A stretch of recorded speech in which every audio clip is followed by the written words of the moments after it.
È passato un anno dal tornado, il Movimento 5 Stelle la sua parte l'ha fatta, con Alvise Maniero, sindaco di Mira, che vogliamo ricordare in meno di 100 giorni aveva già fatto tutto quello che bisognava fare per sistemare la situazione. Addirittura Alvise è andato in prima persona, come tutti noi, a dare una mano alle persone proprio disastrate. Sono stati detti tempi tedeschi quelli del comune di Mira, invece purtroppo vediamo tempi, ahimè, italiani per tutto quello che riguarda il resto della burocrazia che ha completamente bloccato tutti i soldi. Soldi che dovevano arrivare dal governo e che non sono mai arrivati, soldi che dovevano arrivare dalla regione e che sono bloccati dalla burocrazia.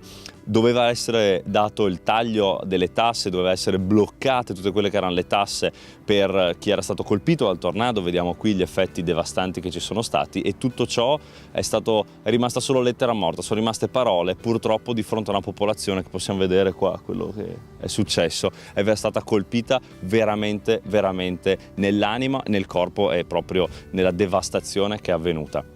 Noi la nostra piccola parte in Consiglio regionale l'abbiamo fatta perché abbiamo donato a dicembre 52.000 euro che viene dal taglio dei nostri stipendi, quindi vuole essere una politica che si toglie per dare a chi ne ha più bisogno, per dare ai cittadini in difficoltà, e sono proprio i veneti come noi che sono stati colpiti da questo disastro. Ora però bisogna andare avanti, non bisogna mollare, perché questi soldi devono arrivare. Sono milioni di euro che sono bloccati lì come al solito da moduli, da carte.